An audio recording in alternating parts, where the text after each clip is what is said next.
한 번의 성공은 그 다음 도전을 허락했고, 그 도전의 성공은 더 깊은 물속으로 또 도전했다는 것입니다. 흘러내리던 물이 발자국 위에서 멈춰서는 것을 보는 순간 온 몸은 전율했을 것입니다. 짜릿한 성취감으로 인해서 그들은 분명 희열에 넘쳤을 것으로 보여집니다. 이제 막 예수를 믿은 초신자들에게는 마치 하나님이 홍해바다를 갈라놓고 건너가게 하듯이 전적인 하나님의 은혜로 성도들을 인도하신 것이 하나님의 특징입니다. 그래서 교회에 나온 초신자들, 새신자들에게는 기적도 많이 나타나고 특별한 은혜로 하나님이 인도를 해 주십니다. 그러나 오랜 세월 교회 생활을 하고 연단을 받고 단계가 깊어진 성숙된 성도들은 요단강을 건너듯이 믿음의 관성으로 발자국을 떼어 놓아야 한다는 것을 기억해야 하는 것이죠. 잠시라도 긴장의 끈을 놓지 말고 믿음의 줄을 붙잡아야만 되는 것입니다. 강물 중간까지 도착했다 할지라도 여전히 그곳에서 필요한 것은 믿음입니다. 그곳에서 다시 되돌아 나온다라고 하는 것은 믿음의 관성 법칙이 아닙니다. 한 발자국, 두 발자국 떼어놓았던 믿음의 관성 법칙과 가속도의 법칙에 충실한다면 어느 사이엔가 강 건너편에 도달해 있는 자기 자신을 발견하게 될 것입니다. 마태복음 14장에 보면 베드로가 물 위로 걸어오시는 주님을 본 후에 자신도 물 위로 걷기를 요청합니다. 아니, 자기 스스로 걸었으면 될 텐데 주님에게 나를 오라 하소서라고 말합니다. 그리고 정말 주님의 말씀을 따라서 퉁랑이는 물 위를 베드로가 걸었다는 사실입니다. 그런데 그 베드로는 어느 순간에 물속에 빠져들어갑니다. 그 이유를 성경은 이렇게 밝히고 있죠. 바람을 보고 무서워 빠져가는지라. 잘 나가던 베드로도 바람을 바라본 순간 관성의 법칙이 멈춰버리고 말았다는 것입니다. 나의 행동을 좋은 습관으로 항상 만들어야 합니다. 한 번, 두 번 하고 마는 것은 습관이 아닙니다. 지속적으로 변함없이 달려가는 것이 습관이요 관성의 법칙이라고 하는 것이죠. 기도의 응답을 경험해본 사람이 또 기도하는 거예요. 은혜를 받아 황홀한 하나님의 손길을 느껴본 사람이 더 큰 은혜 생활을 사모하게 되는 것이죠. 11조를 통해서 무한대한 물질과 자원의 축복을 받아본 사람이 하늘의 축복을 쌓는 일에 목숨을 걸게 되는 것입니다. 그래서 록펠러 같은 사람은 11조를 계산하는 직원만 40명을 두었다는 이야기가 전해지지 않습니까? 기도로 고질병을 고쳐본 사람이 기도의 일생을 바치게 되는 것이죠. 우리는 믿음의 관성 법칙과 가속도의 법칙에 충실할 필요가 있는 것입니다. 다니엘이 이 관성의 법칙을 따라서 하루에 3번씩 예루살렘 쪽으로 창문을 열고 무릎을 꿇어 하나님 앞에 기도 생활을 했다는 것입니다. 방해자가 있었고 그를 몰래 숨어서 보는 사람이 있었어도 그의 관성의 법칙을 꺾지 못했다는 것입니다. 고넬료가 관성의 법칙을 따라 구제와 기도 생활 중에 성령의 충만을 받았다고 사도행전은 설명하고 있죠. 우리도 믿음의 관성 법칙에 충실해서 하나님의 축복을 누리는 교육자들이요 개척자들이요 하나님의 종들이 되시기를 축원해 드립니다. 요단강을 건너서 여리고에 도착한 백성들은 또다시 믿음의 관성 법칙하게 앞에 서게 되었습니다. 가나안 땅의 관문인 여리고성을 무너뜨리는 여리고 함락 작전은 사람의 방법이 아니었죠. 전적인 하나님의 방법으로 출발했음을 우리는 잘 알고 있습니다. 7 제사장들은 언약궤를 앞세우고 성을 하루에 한 바퀴를 돌았는데 그들은 양강나팔을 불면서 돌았다고 했습니다. 그리고 모든 군사들과 백성들은 그 뒤를 따라서 여리고성을 한 바퀴 빙 돌았던 것이죠. 엿새 동안을 6일 동안을 똑같은 방법으로 하루에 한 바퀴씩 돌았던 것입니다. 그리고 7일째 되는 날에는 성을 7바퀴 돌면서 양강나팔을 길게 불었고 백성들이 큰 소리로 외쳤더니 성벽이 무너져 내렸더라 라고 성경이 설명하고 있죠. 아주 유치한 방법 같았지만 이것이 그 유명한 여리고 함락 작전이었던 것입니다. 지구상에서 가장 낮은 곳에 위치해 있으면서 1만 년 이상 되었을 것으로 추정되는 지구상에서 가장 오래된 성읍이요, 역사상 가장 오래된 여리고성은 그렇게 무너져 내렸던 것입니다.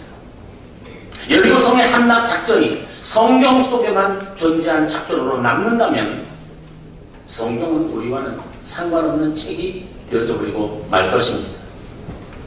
저는 35년 전 1989년 3월 26일 날 상계동에서 교회를 개척했습니다. 교회를 세워가면서 잊을 수 없는 여리고 작전이 3번이 있었습니다. 오늘 이만교회 운동본부에서 우리 배만성 목사님께서 제게 설교 부탁을 하셨습니다. 저는 거기 갈 그릇이 아닙니다. 몇 번을 사양을 했는데도 이 말씀을 하셔서 제가 순종하는 마음으로 오늘 썼지만 어떤 말씀을 전해야 할지 사실 감감했습니다. 그러다가 어차피 여기 개척교회 목사님들이라 제 개척교회 경험을 들려주는 것이 좋겠다. 그래서 생각해서 여리고 작전이라는 제목을 가지고 여기 나서게 된 것입니다. 제가 지금 말씀드리려고 하는 것은 제가 겪었던 실제적인 경험을 말씀드리려고 하는 것입니다.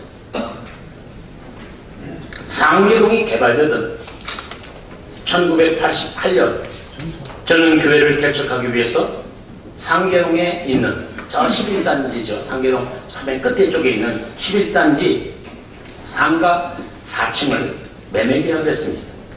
전세 계약을 하려고 했지만은 그 목욕탕 상가인데 그 분양하는 팀에서 전세는 안 준다. 매매해서 살려면 사라. 그 당시 2억이었습니다. 아마 지금 따지면 10억도 넘는 그런 상가였을 것입니다. 돈도 없었습니다. 당시 이 건물은 2층까지 짓는 중이었고 저는 당시 화곡동에 살고 있었습니다. 10월 달에 계약을 해놓고 이 건물은 3월 달에 준공이 된다는 것입니다. 저는 추운 겨울이었지만 한잠을 자고 깨어나면 봉고차에 시동을 걸었습니다. 그리고 화곡동에서 상계동까지 무조건 악셀을 밟았습니다. 그것이 새벽 2시간, 3시간, 4시간 상관하지 않았습니다. 짓고 있는 건물, 막 기둥이 막 그 아스바라 그러던가 일본 말로 막 그것이 세워진 건물을 비집고 우리 교회가 4층도 뒀을 거니까 4층까지 비집고 올라갔습니다. 누가 봤으면은 그 물건 훔치러 온 사람으로밖에 보이지 않았을 것입니다. 그렇게 비집고 올라가서 그곳에서 저는 나름대로 목청을 높여서 찬송을 부르고 소리를 질러가며 막 저쪽에서 이쪽으로 왔다 갔다 하면서 기도를 했습니다. 그리고 밖으로 나와서는 그 짓는 건물 주위를 빙빙빙빙 7바퀴를 돌면서 땅바닥에 발로 십자가를 긋고 제 나름대로 여리고 작전이라고 명을 했습니다. 그 당시에는 제가 개척을 앞두고 있을 그 당시에는 참으로 신기하게도 꿈만 꾸면 제가 세우려고 하는 교회터에서 생수가 터져나오는 꿈을 꾸는 겁니다. 어떤 날은 막 연이어서 오늘 내일 연이어 막 물이 막 터져나오고 어떤 때는 다 폭포수 설악산에가 막 구곡폭포 있는 것처럼 폭포수 물이 맑은 물이 흐르는데 밑에서 아이들이 막 목욕을 하는 이런 장면들, 아니면 태평양 같은 바다, 그런 바다를 보여주고 저는 그 위를 배트맨처럼 날아다니면서 그 바다를 만끽하는 이런 꿈들, 그런 물꿈을 계속 보여주더라고요. 1989년 겨울이 지나고 봄이 되는 3월 26일 날, 그날은 부활주일이었습니다. 우리 가족과 몇몇 우리 아는 지인들 해서 10명 정도가 다 낡은 밤새 카페트 한 장을 깔아놓고 강례상도 없어서 조그만 보면대 하나 놓고 피아노도 없고 아무것도 없는 상태에서 개척 예배를 그곳에서 드렸습니다. 10명쯤이 첫 예배였습니다. 두 번째 주입니다. 놀라운데도 45명 온 겁니다. 세 번째 주 78명이 온 것입니다. 그리고 네 번째 주 한 달이 되었을 때 이미 100명을 넘어서고 말았습니다. 깜짝 놀랐습니다. 이럴 수 있을까? 저 스스로도 놀라 자빠졌습니다. 교회는 승승장구하며 성장했지만 우리 예배 초소는 비좁기 그지없었습니다. 그때 같이 사역했던 우리 교회 첫 부교육자가 임은진 목사님입니다. 제가 지금 말씀드린 걸 그대로 같이 경험했던 이야기를 제가 지금 하는 것입니다. 4층에는 복도를 사이에 놓고 방이 3개가 있었습니다. 이쪽에 하나, 이쪽에 2개인데 2개를 터서 이쪽은 50평 정도 예배를 드렸고, 복도가 있고 이쪽 건물은 문을 아예 잠궈놓고 회사에서 열어주지 않았습니다. 왜냐하면 잔금을 치르지 않았습니까? 2억짜리를 해놓고 돈 한 500만 원 내고 예배 드리니까 열어주겠습니까? 그래서 복도에서 새벽 예배를 드리고 할 때가 수도 없이 많았습니다. 근데 막 교회는 미어 터집니다. 막. 어떤 때는 막 그 옛날 소규난로를 놨는데 사람이 쭈그리고 앉아가지고 다 찌그러져 버리고 만 때도 있었습니다. 복도마다 의자를 놓고 사람들이 앉아야 하는 그런 상황이 벌어졌던 것이죠. 개척하고 한 10개월쯤 됐죠. 그해 한 연말쯤 되었던 것 같습니다. 우리는 그때부터 예배를 마치면 복도 쪽, 예배 드리고 복도 쪽에 벽에 전부 개미처럼 달라붙었습니다. 말하면 이스라엘에 가면 통곡의 벽에 사람들이 이렇게 벽을 붙어서 기도하듯이 우리 예배 마치면 수요 예배든 주일 예배든 새벽 예배든 마치면 전부 벽에 달라붙어서 기도하기 시작했습니다. 뭐라고 기도했냐? 하나님, 이 여리고 성을 무너뜨려 주시옵소서. 이게 우리의 기도 제목이었습니다. 모든 집사님들, 그 집사님들 중에 지금도 저와 같이 있는 집사님들이 몇몇 있습니다. 여리고 성을 무너뜨려 주시옵소서. 여리고 성을 무너뜨려 주시옵소서. 사실은 잔금을 치르자는 얘기죠. 그게 잔금 치르면 간단한 건데. 그러던 어느 날입니다. 새벽 기도를 마치고 전 집에 가면 야침잠이 많아서 잠깐 눈을 붙여야 합니다. 눈을 붙이는데 전화가 온 거예요. 그때 이문희 목사님이 전화를 했는지 내가 지금 그 기억이 잘 안 나요. 전화가 왔어요. 갑자기. 목사님 큰일 났습니다. 빨리 교회로 오셔야 되겠어요. 교회 다 부서져요. 그러는 거예요. 그래서 그냥 훌떡 나도 모르게 깨고 일어나가지고 교회로 봉고차를 몰고 막 가보니까 신체 건장한 4명의 청년들이 오한마라고 하는 거 있잖아요. 오한마. 큰 연풍시 오한마를 가지고 이 벽을 이미 뻥 양쪽 벽을 다 복도를 건너서 저쪽 방까지 양쪽 벽을 뚫어놨는데 벽이 보기에는 이래도요. 이걸 깨뜨려 놓으면 산더미같이 제가 나옵니다. 막 양쪽 교회고 이쪽이고 막 산더미같이 쌓여있는 거예요. 황당하더라고요. 그래서 그 일꾼들을 멈추게 하고 이게 도대체 무슨 일이냐고. 아니 당신들 어디서 왔는데 왜 남의 교회를 왜 이렇게 부수느냐고. 그걸 막 따져 묻고 싸울 듯이 했더니 그 청년들이 이제 자초지종을 얘기해 주는데 자신들은 벽제 쪽에 있는 그곳의 현장을 두고 있는 건물 철도 회사 직원들이라는 거예요. 근데 자기네들 사장님이 가서 이 교회 벽을 부수라고 명을 해서 아침에 이쪽에 와서 벽을 부숴놓으라고 얘기를 하는 거예요. 그래서 사장님이 누구냐 했더니 제가 지금도 그 이름을 잊지 못합니다. 한충현 집사라고 하는 분인데 우리 교회 새벽 기도를 나오는 충현교회 집사님입니다. 그분의 부인은 권사님인데 이 뇌출혈로 누워 계시고 남편이 그 아내 때문에 기도를 하시던 집사님인데 그분이 우리 교회 새벽 예배마다 출석을 하는데 새벽도 마치면은 교인들이 벽에 붙어서 이 여리고성을 무너뜨려 주시옵소서, 이 벽을 무너뜨려 주시옵소서라고 기도를 하니까 이분은 그것이 정말 신기했던 거예요. 그래서 이 벽을 무너뜨리지 못하는가 보다 생각하고 철거회사 사장이니까 감동을 받아서 일꾼들을 보낸 것입니다. 벽은 허물어졌지만 회사의 소장이 이제 등장을 했습니다. 아주 우락부락하게 생긴 소장인데 소식을 듣고 달려오더니 막 싸울 듯이 막 그냥 삿대질을 하면서 저에게 대드는 것입니다. 잔금도 안 치르고 벽을 허물었으니 검찰에 고발을 하겠다는 것입니다. 사정도 해보고 싸우기도 하고 했는데 나중에 알고 보니까 이 소장님의 어머니가 권사님이라는 겁니다. 그래서 그걸 붙잡고 늘어졌습니다. 자초지종을 설명했습니다. 결국 이미 벽이 부서졌기 때문에 소장도 손을 들고 말았습니다. 이렇게 강제로 벽이 허물어지고 개척 1주년 예배 때는 100여 평의 예배당에서 감격의 예배를 드리고 제가 예배 드리다 중간에 한 2, 3분은 울었습니다. 너무 신기하고 그래서 막 손들이 꽉 찼는데 눈물이 갑자기 나더라. 그래서 설교하다가 말고 울었죠. 그때 제목이 여리고 작전이었습니다.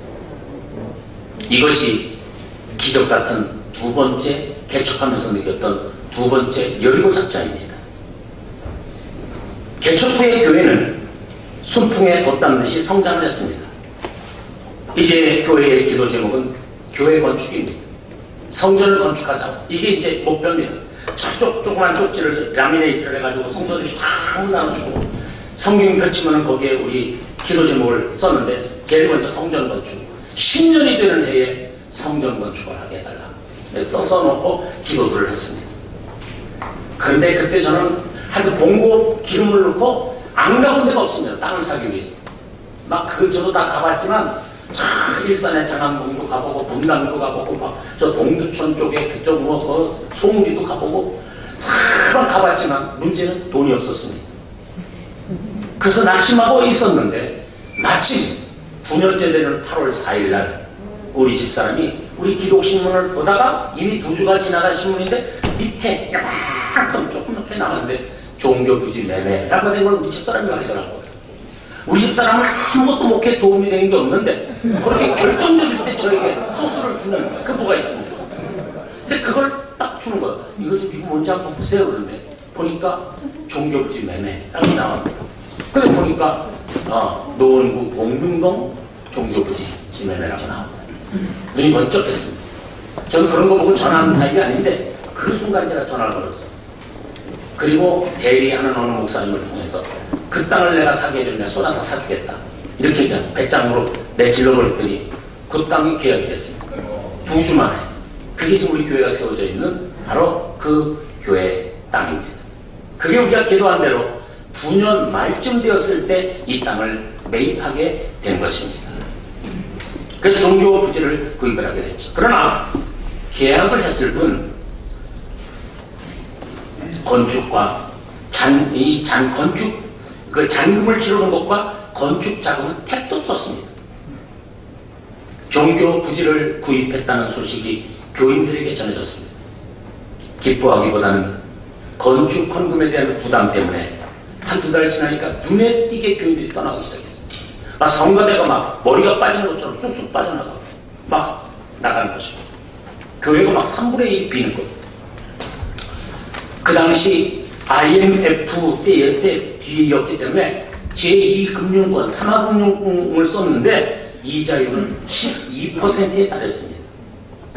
이런저런 스트레스에 시달리던 저는 12월 추수감사 즈음에 갑자기 새벽기도를 가다가 화장실에서 쓰러지고 말았습니다.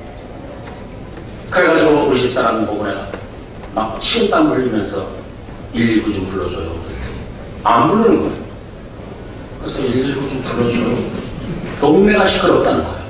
그 당시에는 119가 오면 무서우니까 동네 시끄러워서 못 부른다는 거예요.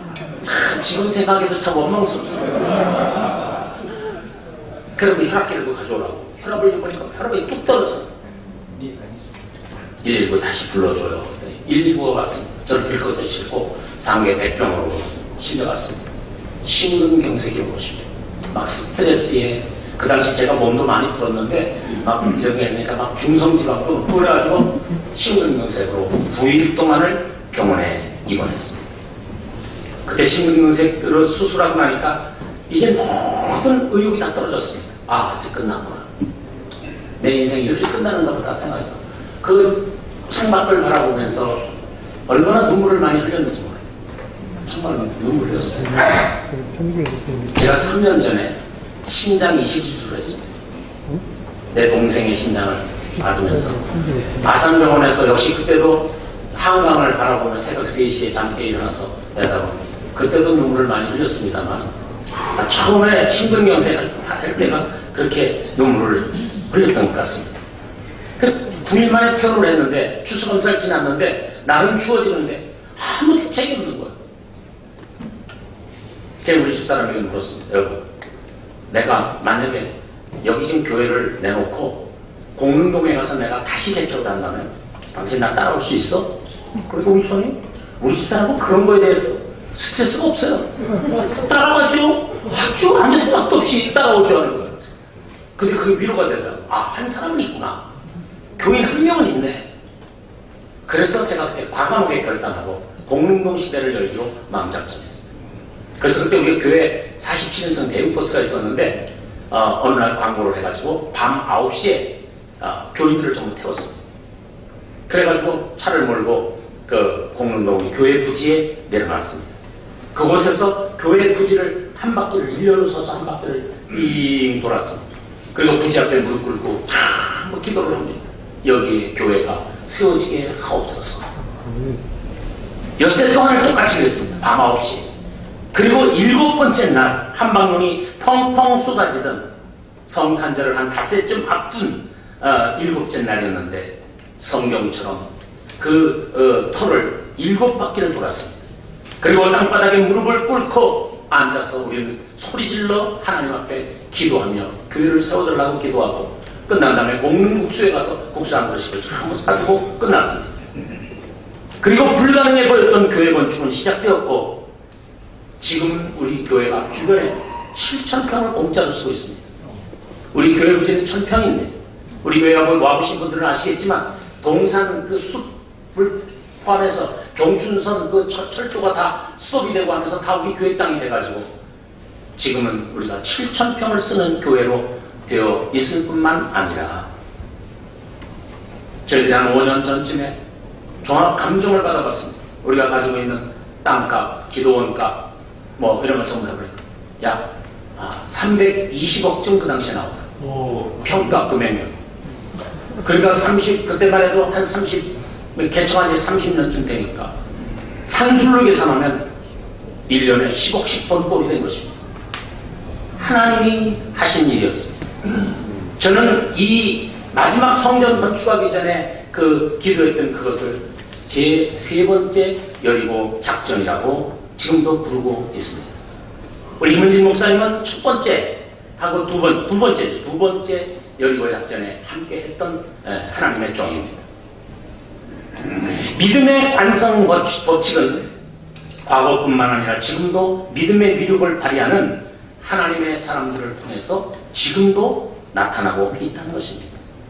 지금도 하나님의 부름에 응하여 주님의 몸된 교회를 세우고 개척하며 부흥을 꿈꾸는 하나님의 사람들을 통해서 여리고 함락 작전은 여전히 성공을 거듭하고 있다는 사실인 것입니다. 아멘. 믿음의 관성 법칙에 충실해서 위대한 하나님의 역사를 이 땅의 거친 광야에 펼쳐 나가려고 하는 여기 모인 여러 주의 종들을 통해서 또 한 번의 여리고 작전이 성공하기를 기대하며 이 말씀을 오늘 증거했습니다.